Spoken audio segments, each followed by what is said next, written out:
Whiskey 9, 7 November, interrogative Alpha Bravo. Negative Alpha Bravo. And this is 7 November Golf. Roger, request you check your Romeo side. I'll go ahead and check my Tango side. 7 November Golf out.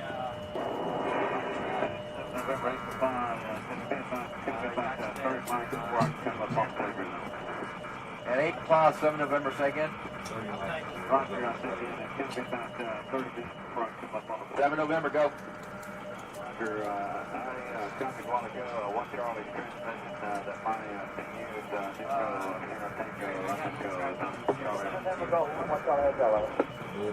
and 8 5, this is 7 November, Charlie. That's 5 right now. Now 1 Charlie, 7 November, go. This is 1 Charlie, welcome to your last, you're granted 158 extra 5 o'clock, 1200 between teams and local. Also request your unit take outbound methods to see if we can try to get Whiskey 9 and 8 for pause to the playground. And this is 7 November, Roger, stand by. Got that. Got it? Alright. And all units, this is 7 November Golf. My unit Alpha, Echo, X-ray Alpha Alpha in there.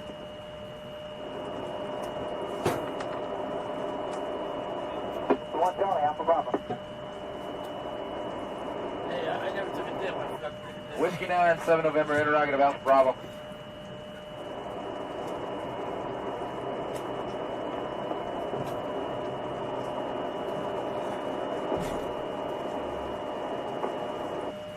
Whiskey 9, Yankee, 7 November Golf, over.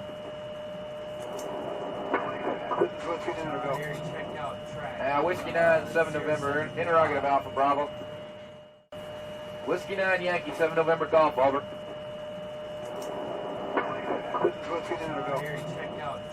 Whiskey 9, 7 November, interrogative Alpha Bravo.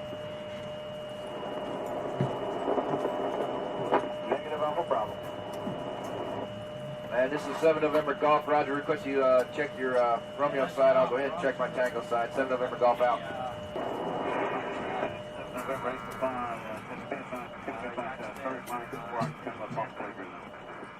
And 8 o'clock, 7 November, say again. 7 November, go.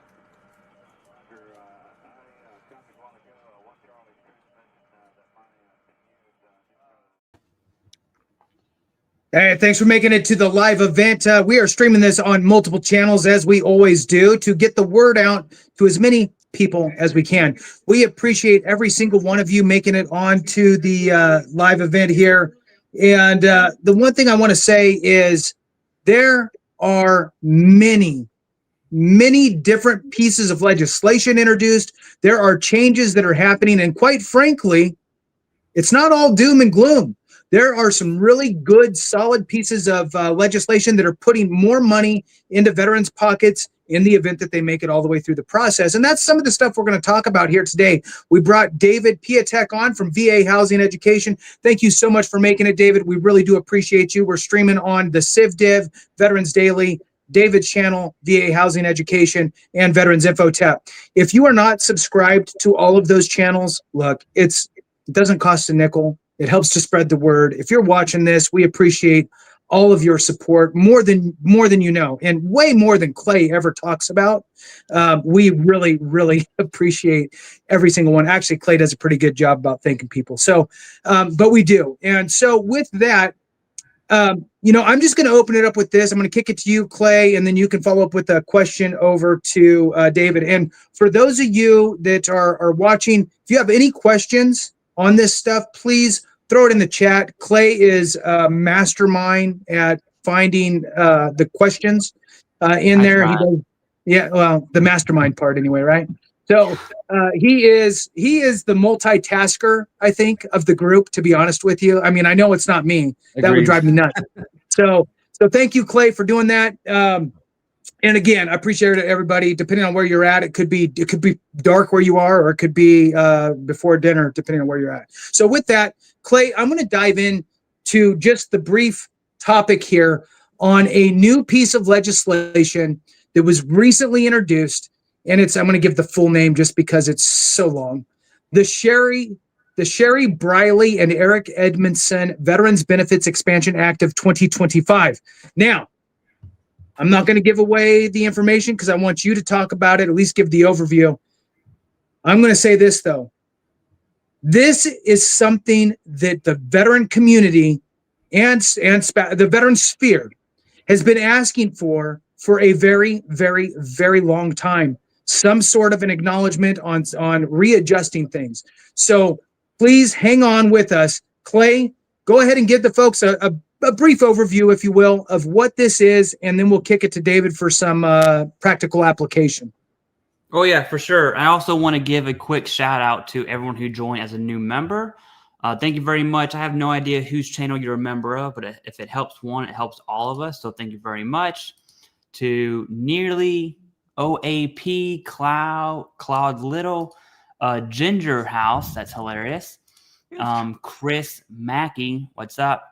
And then we have a big one from Mary and Norm P. I'm not going to try to pronounce your last name. Sorry there, buddy. But thank you very much for that. That's a big donation. We definitely appreciate that. And for the, hold on, I got to get this name right. The Sherry Briley and Eric Edmondson Veterans Benefits Expansion Act of 2025. That's HR 6047. Long story short, is for those who have SMCS, right, who are housebound aid and attendants, are going to receive DIC, dependent indemnity compensation, which gets me every single time. It really does. I have to like hooked on phonics there, you know. You're essentially going to get an extra $10,000 per year, which turns out to be about $833.33. This bill has 11 co-sponsors. That's what it's for. And so what's funny is what that reminds me, Jason, is the Washington Post just brought up the, sleep apnea pays out more than an amputated leg, which is just stupid. Right. Yeah. And then you look at the SMC scale, and we're looking at there's bills being introduced to adjust the pay scale for those of us who are most disabled. And so it's good to see this bill seems like right on time. That's the introduction for the bill there. And there are many other bills, but look, we'll cover this one first. Yeah. So the question to you, David, is in the event, I'm going to preface it with this for everybody out there. And I say this often in my videos, look, there's going to be situations where it doesn't impact every single one of us, right? But it does impact one of our brothers or sisters, and that's a good thing. And as the tide starts to rise and some move up, others will follow. So what's good for one is good for all. Now, when it comes to this specific bill, there's a potential that it's going to impact about 500,000 of our brothers and sisters. That's huge. Now, what sort of, as we look at increases in our monthly compensation, what sort of impacts does that make on the ability to purchase a home, for example? I mean, $833, is it a lot? I know it would help me if I got an $833 raise. But what does that really translate to? I mean, loosely, right? What could somebody expect? Yeah, definitely. And so one thing, it's $833 that's not taxed. So that's actual take-home pay that you're getting. So equate that to a mortgage, you're probably talking about $120,000 in purchasing power if you're thinking about home ownership. Now combine that with maybe having a tax break, because this applies to surviving spouses as well. So if you're in an area where you can qualify for that exemption, you're buying a property, your surviving spouse, you could take that exemption with you. Now, if you own a home, we know that costs don't stay the same, right? So you can have a situation right now where you don't pay property taxes, your insurance is affordable, but like what happened in Chicago right now, they just did a big reassessment of property taxes. Taxes skyrocketed and assessed values went up, and that pushed people out of getting taxed, being 100% tax exempt now.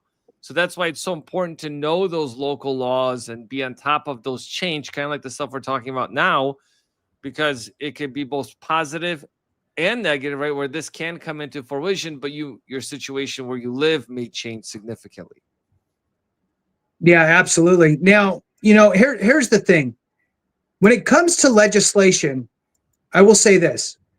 if we as a constituency, a veteran sphere, right, including spouses and dependent children that are of age, that type of stuff, if we sit quiet, well, then we really don't care that much about it, do we?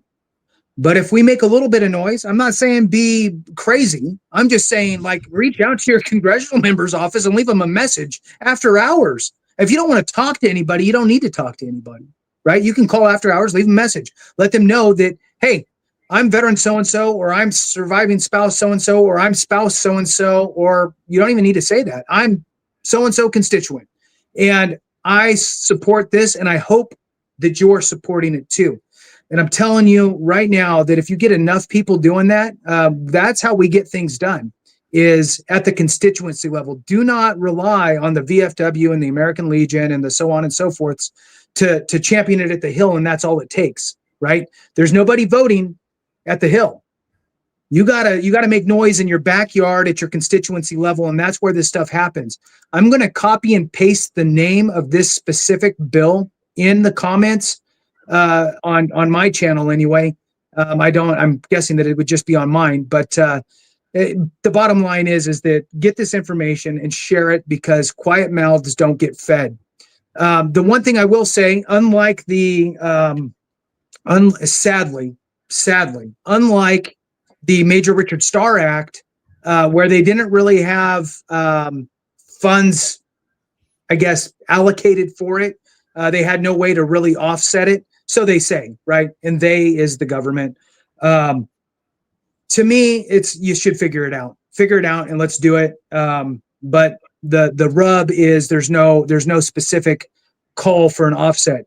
For this one, it says the Sherry Briley and Eric Edmondson Veterans Benefits Expansion Act is fully offset.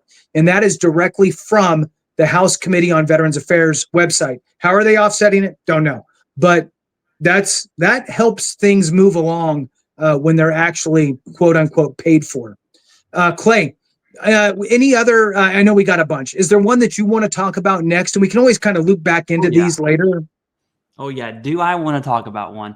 It's called Review Every Veterans Claim Act.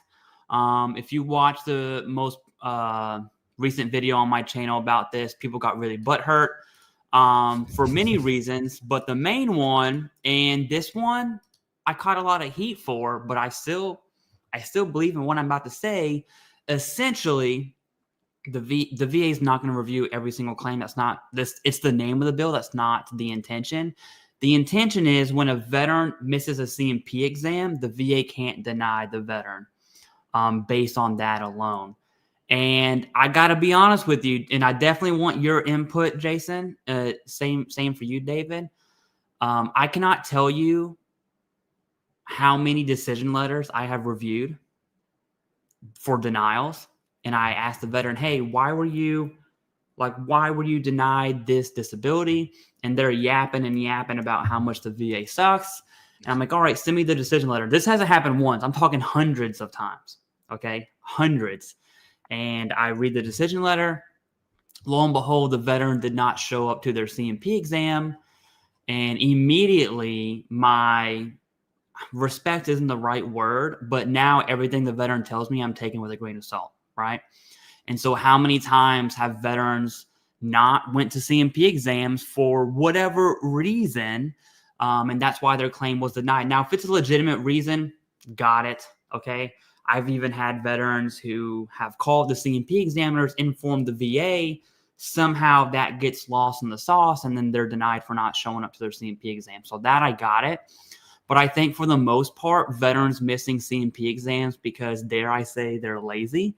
I think that's going to increase the VA's workload in a manner that's going to harm the big picture, all veterans, because now you got more claims processors scheduling more CMP exams that, oh, by the way, I'm willing to bet money on it that the veteran who missed the first one for no reason is going to miss the second one for no reason. A lot of people disagreed with that, which is totally cool. But I'll read the bill's one-liner on this, and then I want your thoughts on that as well. It says, prohibit VA from denying a claim for veterans benefits solely because a veteran does not report for a medical examination, which is the CMP exam. What are your thoughts, Jason? So I think the key word is solely, right? So I think what this bill is trying to address is the VA adjudicator going, oh, notification, missed exam, denied, and then just pushing it off their desk, instead of them going, okay, well, let me go in and actually look through the entire file, because you and I know, Clay, sometimes, not all the time, but sometimes veterans get it right. And they've supplied everything they need. They got a dialed in DBQ. Now, let me throw this out there. I really try to be careful, Clay, with talking about, the DBQ is good, just period, because garbage in is garbage out. And you can actually print out a DBQ, Disability Benefits Questionnaire, VA form, for your specific condition. It's blank. There's not anything on it, right? I mean, except for the actual questions, but there's no answers. And you could take that to your medical doctor, right? And you could just leave it with them and go, hey, can you fill that out? And leave. And that doctor doesn't understand the legalities of VA claims. This is a legal process, not just a medical process. That doctor is not a legal practitioner, if you will. So they just have their doctor hat on and they answer the questions and they move on. They might not be giving the VA everything they need. Therefore, the VA orders the CMP exam. Okay. But sometimes the veteran is going to get it right. They've either done the research themselves, they brought their doctor up to speed, they let them know exactly what information they need to get in that DBQ, or they utilized an organization like AME, American Medical Experts, board certified doctors. If you need that type of information, they can do it for you and do it right. And so for those that get it right and provide the VA everything they need to, not only, there's two things that are the musts: prove service connection or secondary condition, whatever, right? Prove that. And this is where everybody misses it, Clay, and prove the level of severity as it relates to the rating schedule. And if you prove those two things, now they can rule in your favor if you've provided them all the medical evidence needed to do that. So I think that in some cases, and this is just me speculating, the VA orders the CMP exam because that's the easier route, without even really looking in your file. Up, next level, send them over to CMP, boom, miss the CMP. Oh, okay, miss the CMP, reject, deny, whatever, boom, move on. So this forces the VA to actually, okay, well, they missed the CMP. Let me go through all their stuff anyway and make sure that I'm not just denying because they missed the CMP exam. There might be enough information in there to rule in their favor or not. But to make a actual assessment of the claim and make an appropriate determination to fully adjudicate it. Now, do I think it's going to cause a bunch of issues? Not necessarily. I think that you did bring up a good point, Clay. I'll say it. Good job. You brought it. Yeah, whatever. Here we are. Yay. And just clip that piece out and just put that somewhere every once in a while. So yes, veterans need to do better, right? And actually treat this whole process like a legal, like okay, you show up or it's just over. And don't think that the VA is going to help you through it, and make it easier and coddle you through it. It is a battle, and you need to be prepared for that battle to get through it. To get to the other side where you can kick off your boots, right? So don't take your boots off during the process. Take them off after the process. So I think there is some of that. I don't think that it's going to cause too much problems. I think it's going to stay. You missed the CMP exam, hopefully, and I'm not sure, Clay. I'm going to kick it back to you with this. Let's say somebody misses the CMP exam. The adjudicator, right, the rater, they're going through it, and they determine, well, I'm going to deny you because you don't have everything in there. Are they going to work to reschedule another CMP exam, which then that goes, they're going to miss the next one too, right? What is the process there? Do they just have to review, but they could still deny, or do they review and then they have to actually schedule a second attempt of a CMP? Do you know the answer to that? We'll have to see how the VBA interprets the That's what law, I hate. assuming this passes, because Right. not every time. I mean, look, the Board of Veterans Appeals wouldn't exist if the VA interpreted the law correctly. Correct. So it's hard to say. But I do know this. How many times, and I'm sure you've even got these questions yourself, how many times do veterans reach 100%? They have some deferred claims that haven't been processed yet. And so they have 100%. They got a claim in for knees, back, whatever. But at that point, it doesn't matter anymore because they're already 100%. I know they're not going to attend their CMP exams. I know it. And so those are going, that costs money, by the way, to schedule the exam. It costs money to do that. So the examiner is going to get paid. The company's going to get paid. The VSR is going to do the work to schedule it. You're not going to show up, and then all of it's going to happen again. And one is I'm looking at the CBO's projection here because it's anything involved with a budget. Obviously, they have a say in it. And one of their estimated budgetary effects is increasing VA's workload, essentially doing twice the work for people who are never going to show up to CMP exams. I don't know. I don't know how I feel about it, man, because the veterans. How do I say this? I'm sorry. You know, I'm trying to say it in a nice way, and I've said this a few times before. Jason and I were in the infantry. Okay, both 0341s. I as well. Apart, that's okay. Right? You were in the infantry. Yeah, that was my original MOS. I didn't know that. Okay, I totally respect you. We just more become now, best friends. Yeah. It took that. Yeah. No. Okay. So I did not know that, David. Awesome. Let me tell you something about the infantry. Okay, there are some really good dudes there, and that's about 1% of everyone. Everyone else, straight scum of the earth, and I'm not exaggerating at all. Some of the best / worst people you're ever going to meet in your life. Especially in 18, 21 years old.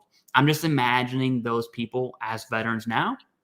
And I just know that veterans are lazy. And the reason why I know that is because I'm looking at decision letters almost every day where veterans are denied, they yap a lot, and then turns out they missed their CMP exam. And I'm just like, okay, what is happening here? I say all that to say I think veterans need to take more responsibility on the front end submission of their claim, as well as if you put in for a claim, you tend to CMP exam. That's it. That's all there is. And I agree 1000%. If you get, and there's been information out there that's like, if you think you submitted everything, you don't necessarily have to, whatever. If the VA says go to the CMP and just be prepared for that. In fact, you need to be ultra prepared. And again, it goes back to the analogy of you don't take off your boots during the process, right? You take them off after the end, unless you're changing your socks. That's a different story. So, but here's my interpretation of it with regard. There's other things in this bill, but this is kind of the big meaty part of it. Is this the prohibition of denying the claim solely based on the missed medical examination? It does say here in kind of the next sentence. This is intended to prevent denials due to administrative errors. Okay. So if they've already provided everything you needed, right? Maybe scheduling issues or unavoidable conflicts. So the veteran that can't make it for whatever reason, which those last two, scheduling issues and unavoidable conflicts, those two lead me to, well, now you got to just reschedule that appointment, right? There are legitimate reasons why people, I got a flat tire on the way, my ride fell through, I didn't have gas money, I was trying to scrounge up, quarters. I mean, not everybody has a very easy way to get to these things. Some people, have it's a very difficult process to go through. So I'm for it. There is some other provisions that try to streamline the BVA, the Board of Veterans Appeals process with regard to that, and then also expanding some of the jurisdiction for the Court of Appeals for Veterans Claims, the U.S. Court of Appeals for Veterans Claims. On that note, Clay, I know you talked about this some, and I forgot what the ruling was, Witkowski or something like that. Yes. was overturned. Yeah, for TDIU, right? Oh, that's a big one. I'd love to have you, if you don't have anything else to say on this, I'd love to hear a little bit about that specific thing. And David, sorry, skipped over you. That's okay. While he's talking, think about something on the VA home loan side of the house that is kind of either upcoming or fairly new that we want to talk Gotcha. about. Well, I was going to say actually a different perspective to what you guys are talking about, because Yeah. I have a lot of people that don't want to go through the disability process because of the scheduling. Because sometimes it's really short notice. Their jobs won't allow them to be able to do the exam. And tell me, correct me if I'm wrong, if you're going through the VA disability process, and let's say your appointment smack in the middle of the day, can your employer legally have to give you that time off, or is it based on like your responsibility? Because that's a big holdup for folks. That is, but you would think that the Disabilities Act would kind of cover that, kind of like USERRA covers those in the Guard and reserves.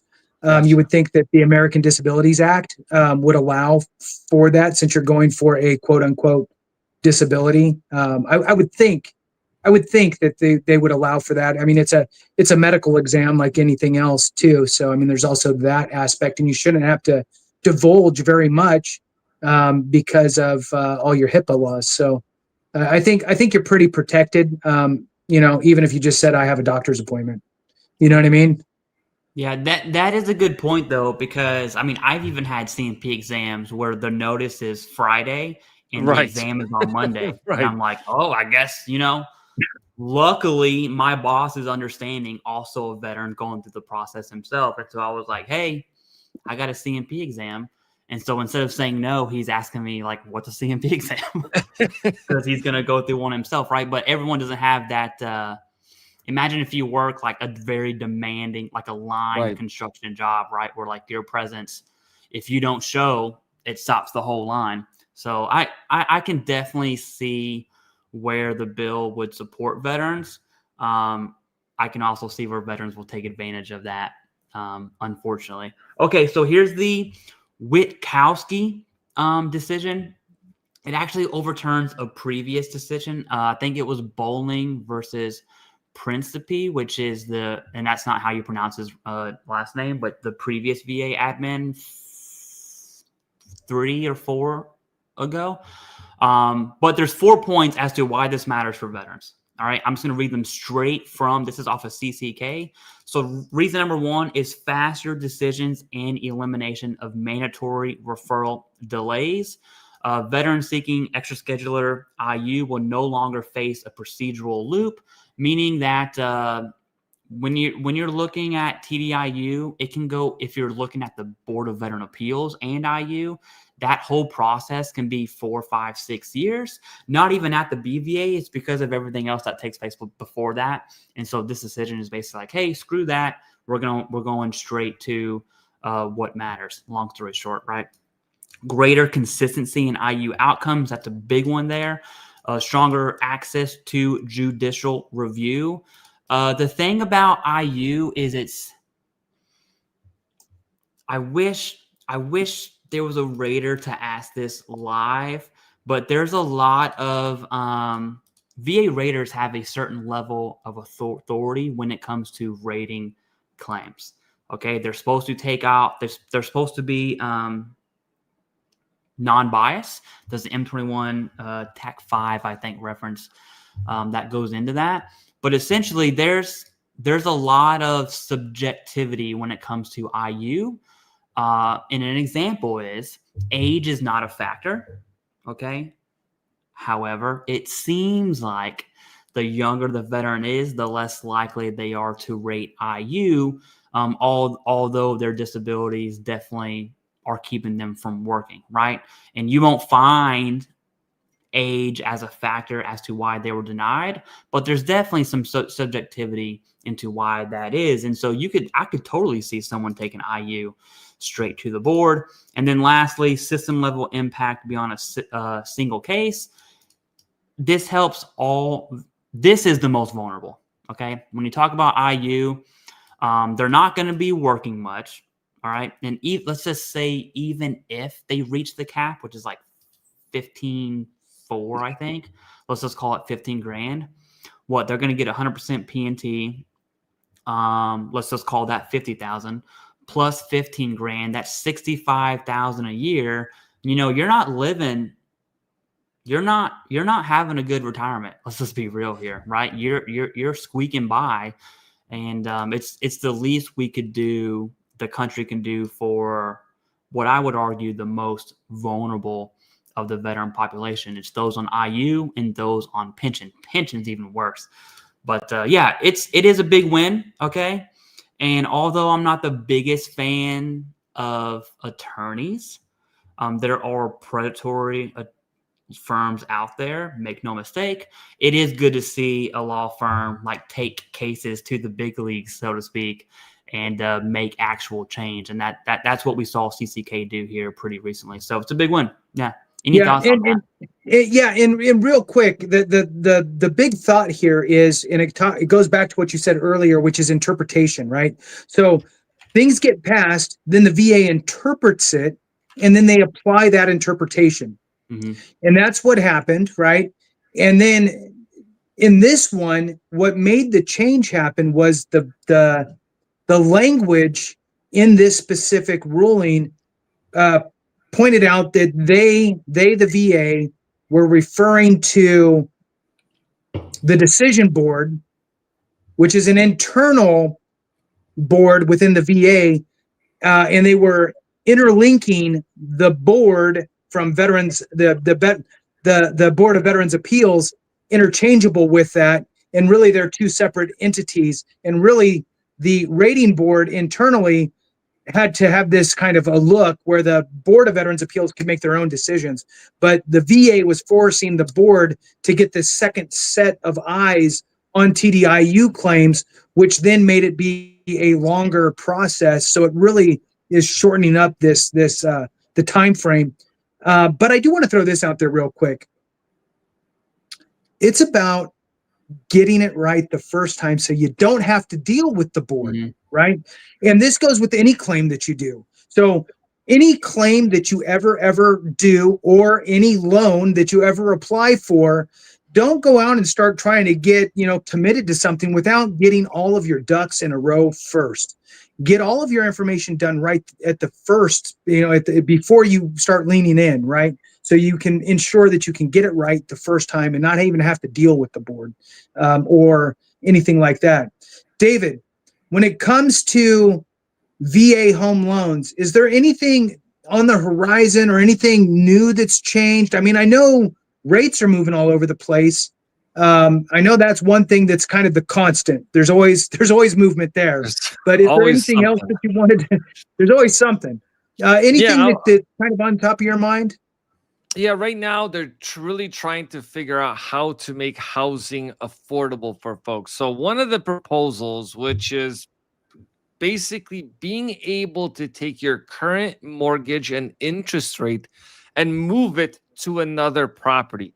So if you guys don't know, with your VA home loan benefits, right? All VA home loans are assumable. So let's say Clay has a 2% mortgage on $500,000 balance, right?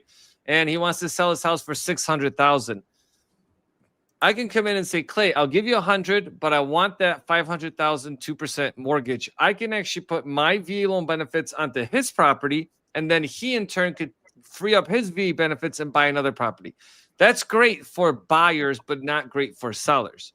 So the proposal would be is that Clay would be able to take his $500,000 mortgage at 2% and take it to another house. So they're basically wanting to free people up from being locked in to not selling their home, because a lot of people are looking at their mortgage rates and going like, well, I can't afford to move. I can't even downsize because my mortgage payment's going to be higher than what I have now, right? So that's kind of like the idea behind this for them to be able to transport that mortgage, which is something people have been asking for a while now. So it's still the idea phase. It's complicated because you have different servicers, you have all these mortgage-backed securities. How everything is tied together is extremely complicated. So we'll see how it turns out. I got some home loan stuff I want to ask David. I already have my answers on that one. What are your thoughts on this 50-year mortgage idea? And I want to make this clear to everyone. The thing that David just talked about, hasn't been introduced. It's just an idea floating around. Same thing with President Trump talking about 50-year mortgages. Yep. Now, I'm going to give my 2 cents first, okay? Because I'm really big on not having debt. First of all, I don't understand any of this, but what I do know is that when I hear a 50-year loan, it makes me like cry inside. I'm like, no, why would anyone ever do that? And so my question to you is, what are your thoughts on that? And then who would be interested? Who would that benefit for a 50-year mortgage loan specific to the veteran community? So it's kind of a loaded question because recently I did a video on it and I was like, nah, it's a completely bad idea. But the more I think about it now, so if you're 30 years old and you get a 50-year mortgage, you're going to be like 80 years old before you pay off that mortgage. Okay, that's number one. But the reality is that most people move or refinance between the 5 and 7 year mark. Did my video go out? Yes. It did. All right, I'll turn it on after I finish my comment. So essentially, like you have the ability to get a lower payment by doing a 50-year, even though you know that you're not going to really leverage the full 50 years. So it could be a temporary solution. I'll work on fixing my camera. What are your thoughts on the 50-year mortgage, Jason? So here's my thoughts. The average time that a person owns a home is 7 years. So there's that. We like this idea that you buy a house, you stay there and you never leave, and you retire there and you pay it off and then you stay there till you die. But that's not the reality. That's how life was when you were born, but not anymore. Right? Yeah, sure. So I think that there is something to be said about that. You also have to understand that there are and there have been interest-only loans where people just pay the interest. Their loan balance never goes down, but they're making interest-only payments as an option. There's also reverse amortization loans. There's all kinds of different products out there, and really you got to look at it as a tool. So I think that I'm all for more options, personally. More options, the better, but you have to be educated and be smart with what you do. And I get it. I mean, you can say, well, let's put these guardrails up and make it this big and only everybody can get 10-year loans and that's it.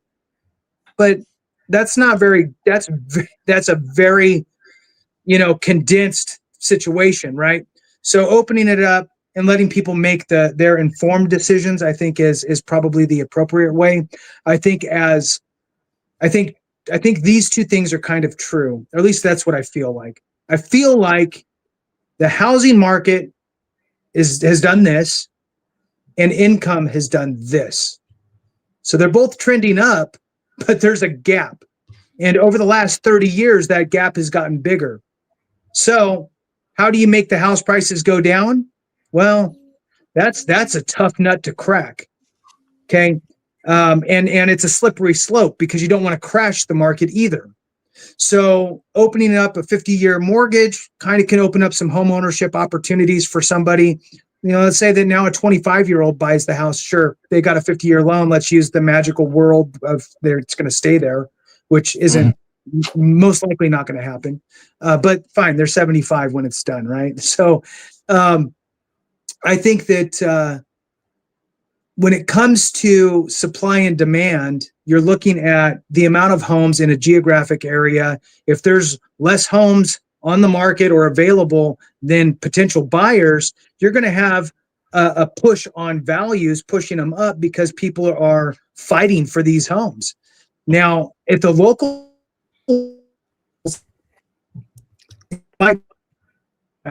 if you look at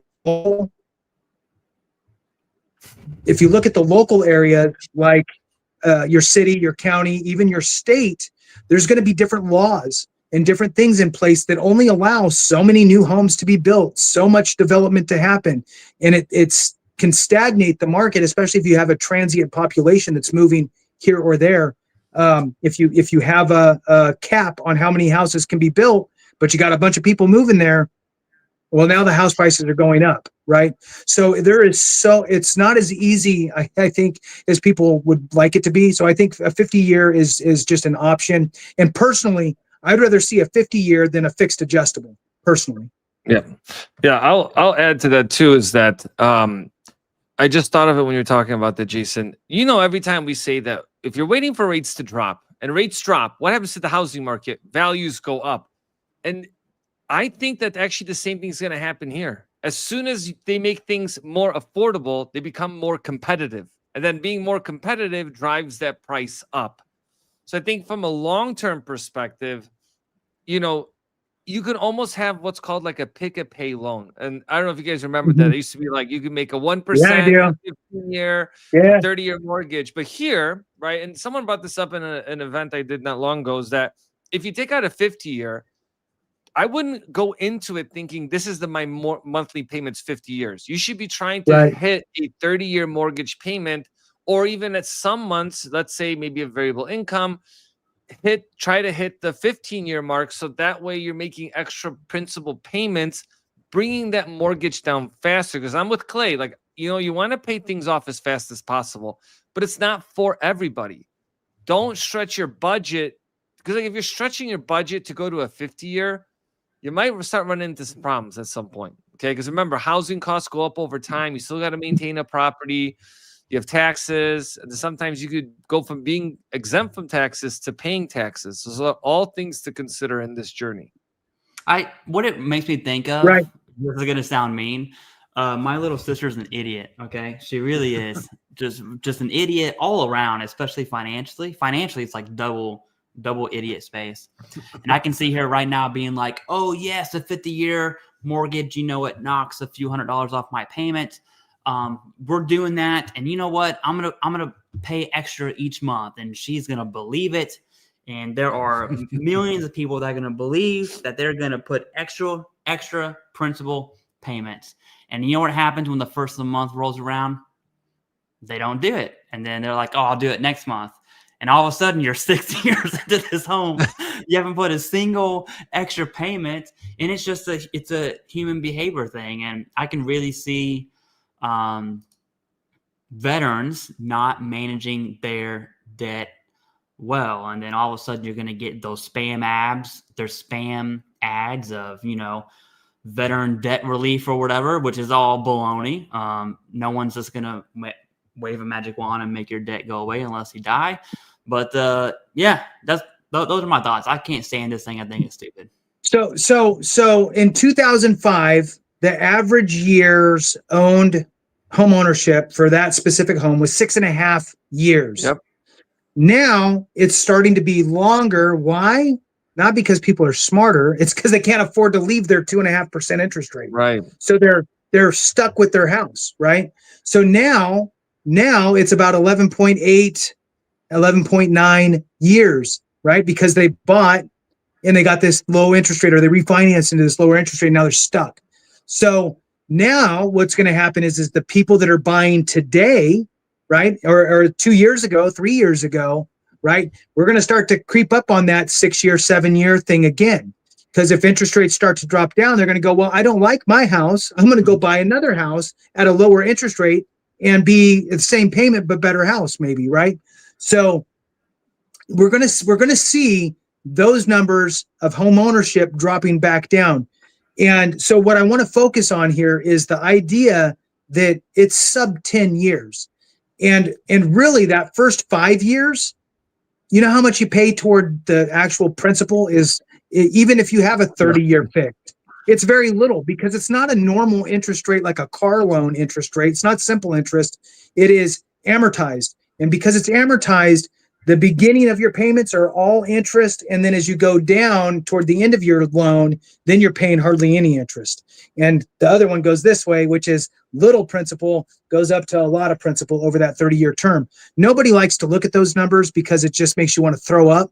But the reality is that first several years, you're not paying down much. So if it's your first home, you're single, or you're married with no kids and you're buying a 2-bedroom, well, who cares if it's a 50-year? Because you're especially dependent on where you're buying, right? If you buy in an area that has a higher value increase than in the middle of Montana somewhere, you're buying in some area that has, a historical higher value equity buildup. You're not trying to pay down your house to get equity. You just need to hold on to your house to get equity. In theory. Yeah. In theory. I mean, it's all this, right? I mean, some people you get lucky, and some people don't. Some people had to suffer from the 07-08 fiasco.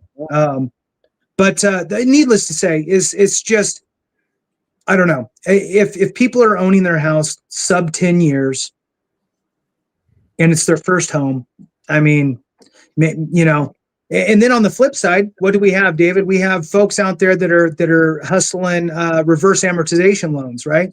So you have people that are doing the basically where they get a payment every month out of their mortgage instead of making a payment, right?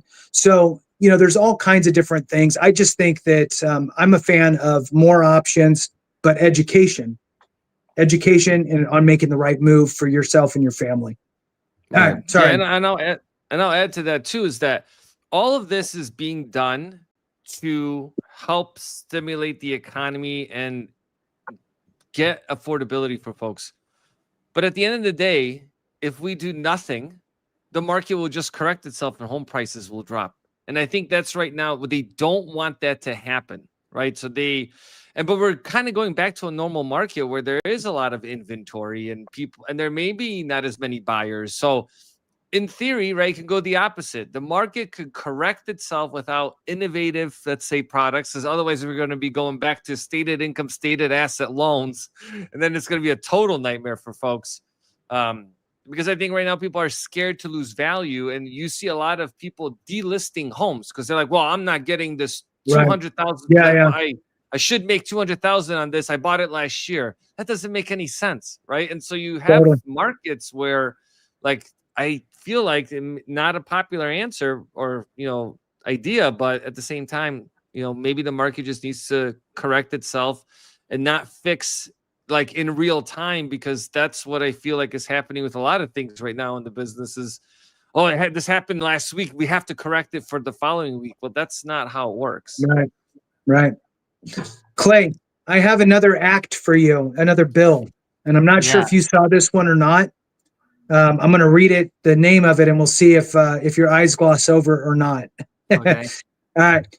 It's the Clear Legal Assessment and Review of Illness from Toxic Exposure Yield, the Clarity Act. Is so that basically the secrecy of VA studies thing? Yeah. Nice. Okay. I don't know how I remember that. That's pretty good. Yep.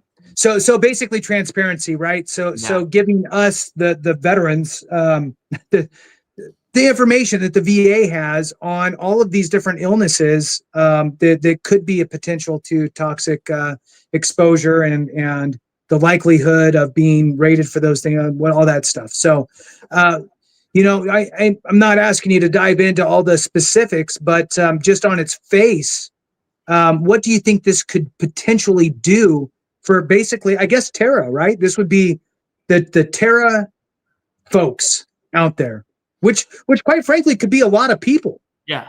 There's more Terra people out there than there are PACT Act presumptive people out there. Because Terra includes, if you are a veteran alive right now, more likely than not, you've been exposed to something. The Navy had a huge asbestos problem, still has an asbestos problem. Not to mention things that are stored on bases that were like Agent Orange being stored on bases, right? That's not presumptive, but you're still being exposed. And so Terra goes out to like Bosnia, Kosovo in the 90s. That's another Terra place there.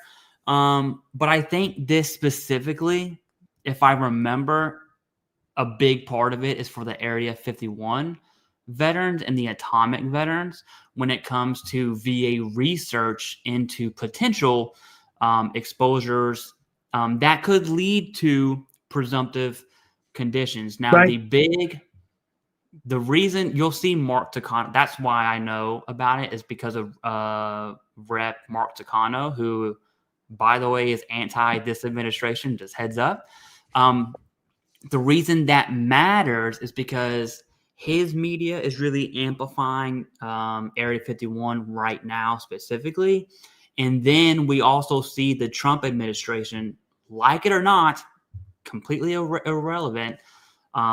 They actually took away a condition on the presumptive for the PACT Act. It was male breast cancer, very, very small impact. But it is the first time the VA has said, you know what? This used to be a presumptive and now it's not. And so you look at, there's definitely some politics happening behind the scenes, but the fact of the matter is they're not being transparent. Okay. And I would argue no one's being transparent right now, but I don't know if the Area 51 and the Clarity Act are the same thing. I think it is. But yeah, that's kind of the under the hood with that. Yeah. And so again, like with anything, if it's something that you think, which I mean, there's nothing negative about this, right? There's no way anybody should go, yep, no, I'm not for that. And this is, and look into it. The clear legal assessment and review of illnesses from toxic exposure yields the Clarity Act. Again, if we don't talk about it and we don't reach out to our congressional members, we don't care. Reaching out to your congressional member, even if you know that they support it, you should still reach out and say something. Why? Because it lets them know that you're paying attention. And that is worth its weight in gold. And if you get your family members on your left and right to make phone calls too, or to send emails as well, it just helps to amplify that message. Any other, I know we're running short on time now. Are there any other... Yeah, good. I got one. I think it happened yesterday, and we had a comment on it. It either happened yesterday or this morning where President Trump signed GI Bill benefits for veterans discharged for refusing the COVID vaccine. And so real quick, if they served a year or 2 years, I think the full GI Bill benefits is 3 years. Don't quote me on that. That's from memory. But those veterans now have their full GI Bill, which, hey, if we want veterans to get back to work, that's a slight dig there. If you know, you know. Education benefits are going to be huge there. I'm curious as to what their VA or access to VA compensation is. That's not something I've looked into. I assume it's a small amount of veterans. But, yeah, I think it's a big win for all. That's huge. And I think that as far as them with VA benefits are concerned, if they didn't get a dishonorable discharge, right, then they're highly likely, if they have specifically direct connected conditions, they're most likely going to. And even if they had to put in, there's two different ways to get a character of discharge kind of update if you needed one. There's the real way, which is through the DOD and your branch and all that, and that's a pain in the butt. Then there's the upgrade for VA purposes only to get into some different benefits that maybe you didn't qualify for. So there's also that route. Highly suggest work with an accredited representative to help you with that if that's something you need. Here's a question for David specifically. Says the state of Maryland has tax exempt for P&Ters if granted 100% in November. I'm assuming this month of 2025. Will I be exempt for the full year? Before you answer that, I will say this. If you're granted now, I would look at the effective date and use that. So not November of right now. Use the effective date. And then I would look at Maryland and see if they honor the effective date. I can tell you Virginia, Fairfax County goes back 2 years, I think. That's off of memory. And not every state does, right? Some go And back so, 5. You might want to. You said what? Maryland goes back 5? No, not Maryland, but I know like surprisingly in like Cook County, Illinois, they go back 5 years. Do you do what's So when your effective date of your disability rating should be the date that you filed your intent to file. In theory, that's what it's supposed to be, right? So if you owned a home prior to that, right, and you've been paying taxes, I just talked to someone today that received 2 years worth of refunds because they never filed it. When they did a certificate of error for the last 2 years and they got it. The easiest thing to do is to reach out to the county assessor's office to be able for them to tell you exactly where it is, and they'll tell you where you file it online. And there's sometimes windows that are open that you have to file it within, and some states don't do let you do a certificate of error if you didn't file it. So it's important to file it when you get it. I'll tell you this, man. My Virginia property tax on my house was a lot, and I got about, I want to say 2.5 years of back pay on that. When that check hit, dude, oh my gosh, we won the lottery. Okay, but everyone thinks about back pay from the VA, which is awesome. But don't forget, there could be other back pay moments like property taxes in your escrow are going to be huge. Which actually a good point. As we're coming to the end of this year, make sure that you're checking your property tax bills, please, because they may, like you, if you missed your, I've had plenty of people see now Clay's got the same problem with the battery. It's just a vicious circle in this channel. Proper planning prevents piss poor performance. Just saying. Thanks, Jason. I appreciate it. So the thing with that is that make sure you're checking your tax bill, your assessment as well, because that could sneak up on you out of nowhere like it did for a lot of folks.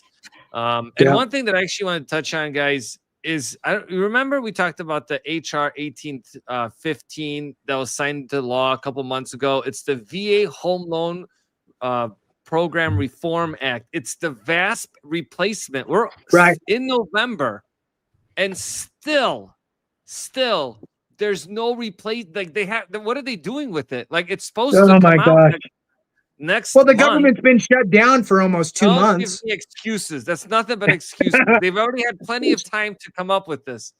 Like it blows my mind. I was thinking about this the other day. I'm like, why hasn't this bill has passed and signed, but nothing has happened. Right. Yeah, that's frustrating. So again, reach out to your congressional members and tell them so they can put some heat onto the VA, right? So it's in the VA's hands. Really. But you have nobody else to really reach out to. And I'll tell you, for those that have never reached out to your congressional member's office, it's not scary. It's really not. There's a constituency, sometimes they'll have 1 or 2 or 3 different locations within your specific district. And there's just little offices. You walk in, there's somebody there behind the desk, a staffer, hey, how are you? What can we help you with? They have somebody that works for them in your district that specifically deals with VA and military issues. You talk to that person about whatever you need to talk about, and they'll run it up the flagpole for you. They are customer service oriented, if you will, because, they want to be reelected. So that is what they are there for. Next one here, Clay, is there's a bipartisan bill out there to expand access to the Fisher House houses. They just built the 100th one of them.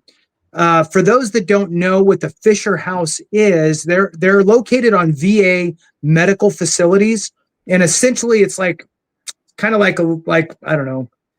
They're big houses with a bunch of little living quarters with shared space. And if you are a veteran who needs to have major stuff done, and you're bringing your caregiver and family and all that stuff with you, and you got to go inpatient, they provide that housing, lodging for them, for your family members and care support team, whatever it is, for free.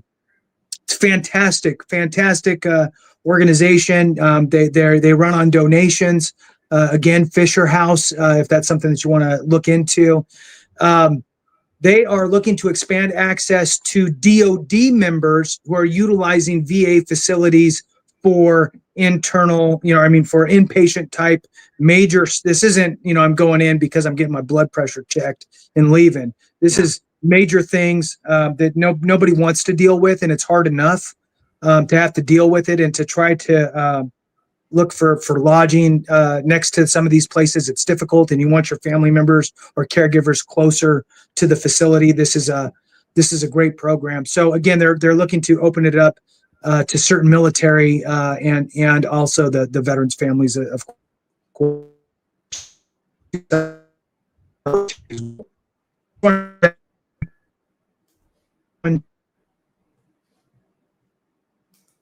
You kind of cut out there. I'm just gonna take over now. Yeah, I'm back. Lost a few last seconds. I'll tell you this: I stayed in the Fisher House many a times for lots of big personal reasons with my family, and they're awesome. So Fisher Houses are also on DoD installations, and so, for instance, if you're on Camp Lejeune and you go to the Naval Hospital there, and you're there for some serious stuff, your family, relatives, whoever can stay inside the Fisher House. And yeah, it's like a community home. If you know what the Ronald McDonald House is for like the UNC Chapel Hill Hospital, the civilian hospitals, it's essentially that, except for on DoD installations. And then they have the same equivalent for the VA. And so it's nice to see expanding access to, because if you're in the Fisher House, just to be real with you, your life sucks, and it's just a very hard thing. And who wants to fork out money for a hotel for a month and a half? Because if you're in a Fisher House, you're there for a while, right? Yeah. And so who wants a $100,000 hotel bill for 3 months? It's like insane. So, but hey, you'll get some nice Hilton points if you stay at Hilton. So yeah, I mean, all in favor of that one. We have about 10 questions if y'all want to do a rapid fire, and then we can go ahead and end the stream if that's cool. So first off, can the VA lower your rating? The answer is yes. However, it's not, the VA is not out here lowering. The reason you ask that, I assume, is you're implying the VA is just out here doing whatever they want to lower ratings. That's not the case. You have your 10, 20-year rule. The 5-year rule is basically a bologna sandwich. And if you give the VA a reason to lower your rating, then they will. And that's the quickest way to answer that one. Do you want to add anything to that? No, that's a good one. I mean, it's basically, go to your appointments. If you have an exam coming up, keep going to your appointments, keep doing your thing, keep documenting, and so forth. Yeah. A better way to phrase the question is, does the VA conduct re-examinations when re-examinations are required? Right. Okay. Clarence says, what about Medal of Honor recipient Dakota Meyer? I don't know if you've seen that, Jason. You might want to do a video on that here soon. I'm definitely going to. Yeah. He has some, I skimmed what his article on the blog or the Bluff or whatever he calls it. It's not too favorable for veterans with disability. I think it aligns with what we've been seeing in the news lately. But hey, video idea, that's definitely on my list to do. Major Registrar Act is needed. Yes, we did mention this. Glad to circle back. One of the, and you explained it well, Jason, where the funding isn't present if that were to pass, and anything that requires funding right now has like the attention of everyone to say no. Long story short, another thing with the Major Registrar Act, the number one reason, I forgot what his name was, but someone denied it to go to a vote. His number one reason was that it would be considered double dipping, which is really a weird argument because we're talking about people with no legs, like literally. You did 30 years, you got blown up in Iraq, and you have no legs, and you're medically retired. That's who the Major Registrar Act would support. And you're looking at an offset of about $1,200 to $1,300-ish, right? Because they still get their retirement. And you look at not double dipping, yet a 20-year retiree at 50% or higher has CRDP, which is the quote double dipping. Anyway, so those are my thoughts on that. I don't think it would have passed even if it went to a vote, but the argument for double dipping to not give it to a vote is just a slap in the face, right? At least Agreed. that's what I would argue. Yeah. I'm 100% PNT. How hard is it to get a home loan? Ooh, that's a loaded question. It depends. If on your financial picture, if you good credit, no debt, super easy. But I wouldn't disqualify yourself. Schedule a call with me. You can go to vahousingeducation.com. You can go to my YouTube channel, VA Housing Education. Schedule a call with me, and I'll go through it with you because there's a lot of different options. I mean, some veterans can qualify up to, I think the highest purchase price we qualified somebody for just on VA disability was $1.3 million to buy a multifamily home, but they had the reserves. So it's possible. And by the way, they wouldn't have a mortgage payment. Yeah, there's so many factors into There's so many factors. Yeah. getting a home loan, and the biggest one I would say is what area do you live in, right? Because if Yep. you're 100% PNT where I'm from, which is middle of nowhere, Kentucky, oh, you're good. You know, you're good. If You're living you are large. 100% PNT and where I live now, which is 8 minutes south of DC, you're not good. In fact, you're poor. So it just depends, you know. Another one. Good day to all. David, would you know the projected VA loan limit for 26? I know currently it's 806,500. I think I heard it may go up. Good question. So it's projected to go up to 819,000. Now, not to confuse people. So what this is referring to, so if you don't have an outstanding VA loan, you could buy a $5 million place, no money down all day long, providing you qualify and eligible. Okay, there's all those things. But if you can afford it, you can buy it without any money down. This only applies if you have a VA loan and you're keeping that VA loan. So you want to have multiple VA loans because you can have multiple VA loans. You can take your current property, turn it into an investment, and buy another one. This affects your total entitlement, but that's like a whole video, and I have a video on that. Yeah. Another reason why I think veterans should pay off their homes specifically. Yeah. Because you're getting access to more of your VA home loan if you want to own too, right? And I know if you don't spend that money on debt, I know it's going to a bag of chips or whatever, you know, whatever our nasty bodies want to consume. So just spend your money wisely. Although I do like me a good bag of chips. I'm 80% unemployable. We have 3 questions left. Gulf War vet. I've been extremely sick for 35 years. That sucks. Hate to hear it, dude. I'm afraid they will, because of this admin, somehow take it away from me. Okay. I've done multiple videos on this. I think Jason has too. The IU talk was from some CBO projections, like I think 7 years ago. Somehow that's made its way back up because we see that same administration, and then you have Russell Vogt on the OMB. So I get where the sentiment's coming from, but I want to be very clear. Okay, IU is not going away. And even, let's just say, even if it does, okay, it would be for everyone else, right? Meaning all the future veterans. So same thing for sleep apnea. If sleep apnea were to change from 50 to 0, which by the way is going to happen, it's going to be for everyone else, right? So your sons, your children, your grandchildren, they're not going to be able to claim sleep apnea and get 50%, right? And so anytime something happens where there's a financial change, Congress knows, the VA knows that people rely on those benefits for 35 years in this case. You're going to be safe, dude. So I hope that gives you some peace. I know it's not, because we all have crazy anxiety. I hope you can take the word of a YouTuber. Okay. Hurricane 1031 says, also a member, thank you very much, says, what are the requirements for IRRL refinance currently 6 months into my current VA mortgage? So one of the biggest benefits of using your VA loan the first time around, one, saving a ton of money by not refinancing it out of a conventional or FHA loan, is being able to utilize the interest rate reduction refinance loan. The requirements are you have to be on time with your payments. You have to make 6 mortgage payments, and you have to wait 210 days to close. So after the 6-month payment's been made, you process the loan over the next 30 days and you can close. You have to save at least 0.5% on the interest rate, and you have to recoup your closing costs within 36 months. That's normally going to be lender and title fees.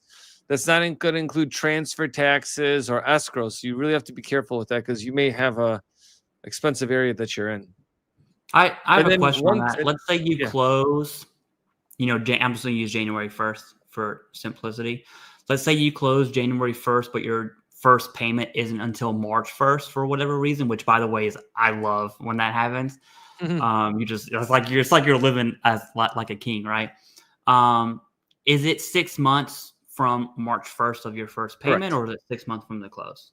No, you have to make full 6 payments. Some people get clever and they'll be like, I'll just make 2 payments in 1 month.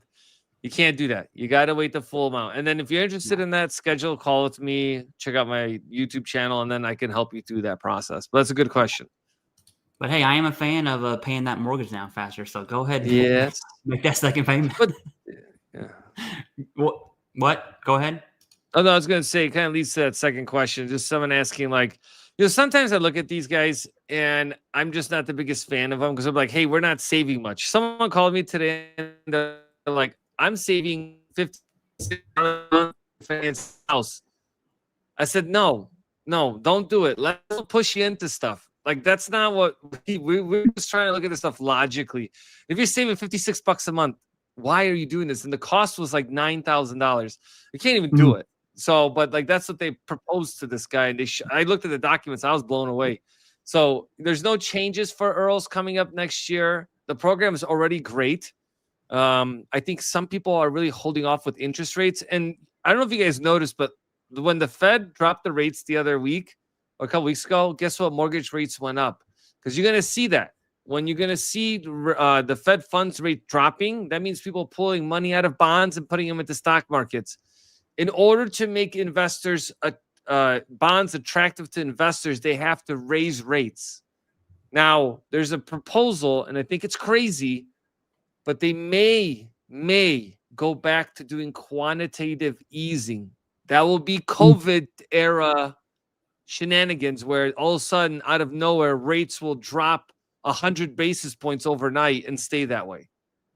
That's because nobody knows what basis points are, David. Yeah, I just. So I'm sorry. Sometimes I get into that zone, but yeah. So 50 basis points is 0.5%. 100 basis points, it's 1% on the rate itself. But the irony is that these bonds are being created. You're borrowing money with these bonds, and then the government's coming in and buying the bonds. So like they're buying their own money back. So it's kind of interesting. But if they do that, that will be a game changer. And hopefully it's something that's temporary. Obviously, like all these ideas, it could backfire significantly because, again, home values may go up again. And then we're going to be sitting at even higher values, less affordability. So, but where people will take advantage of it, just like during COVID, the people will reap the rewards of buying a home and then refinancing it like almost everybody does. This is the last question, and we'll go ahead and end the stream here. So Rocky Mountain Technical, thank you for the donation. Don't know which channel it's on, but if it helps one, it helps all. So thank you very much. Says, can MRI reports that show spine issues be used as a diagnosis, or do I need a doctor to diagnose me? I need that to get a Nexus letter. If you have an MRI that shows something clear, that is a clear diagnosis, and that is the evidence that you actually want to submit to whoever's doing your Nexus letter. I would argue without it, you probably have a poor Nexus letter. All right. And so if the evidence and an MRI is, let me do a visual here. MRI evidentiary probative weight, let's say that's high, is much higher than you saying my back hurts, right? And so that is exactly what you want. And a ton of veterans can't get an MRI because MRIs are expensive. And a lot of primary referred cares within the VA will kind of kick that can down the road to say, hey, let's just put you on physical therapy without doing an MRI, right? And you see that all the time. And so I'm just happy you have an MRI to begin with. But yeah, do you want to add anything for that, Jason, and then go ahead and close us out?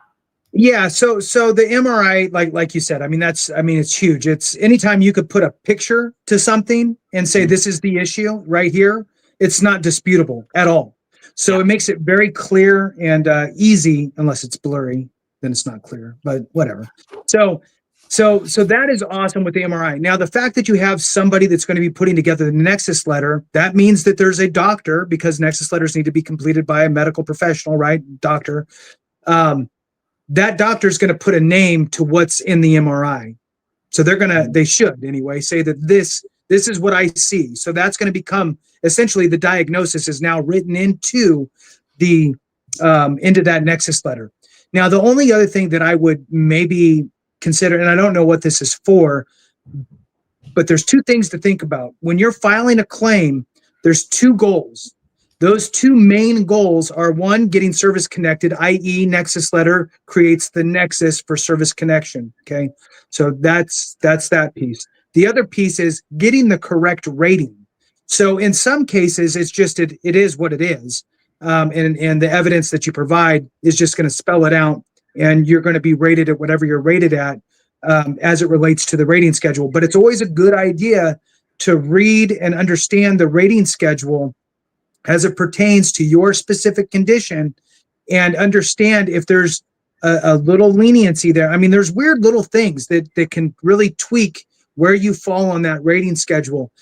For example, not all, but in some cases, not all cases, but in some cases, being prescribed a medication could potentially move you to a different rating versus not being prescribed anything. So, there's little weird nuances for all of this stuff, but definitely on the right track. MRI, super solid. The fact you have a medical provider that's going to be doing the Nexus, they're going to call it something and put it in there for rating purposes. I would just think about in the background what that condition is, what it looks like on the rating schedule, and make sure that I get that type of information in there as well. With that, thank you for watching. If you're not subscribe to all the channels, we really appreciate you doing that. Hitting the thumbs up really does help. Watching the videos helps. All of this stuff really helps to spread the word, which is really our three goals, is to educate and inform the rest of us. We're all veterans. We've all chewed some of the same dirt. And now that Clay has figured out that David was infantry, they now are it's like brothers all of a sudden. We're basically even more so. Totally. I mean, and the hairlines are almost getting close. Hey, so, I would like to say I am on hair growth treatment as of 2 days ago. That's a separate is channel. it working? When do you find I don't out? know. Maybe in 6 months, I'm gonna do a stream, and you're just gonna see this like. Yeah, you come on competing. Yeah. Well, that's pretty fantastic. If it works, you're gonna have to let people know what it is, because I'm sure there's ones that don't. So, maybe we sprinkle a little on David, see what happens. Give him a mohawk or something. All right. So with that, from the 90s, with that, thank you guys for watching. We appreciate you very much. Even in the evening here, we appreciate all of your time so very much. Thanks for watching. We appreciate you. Have a great one. And remember, if we don't take care of each other, something went wrong.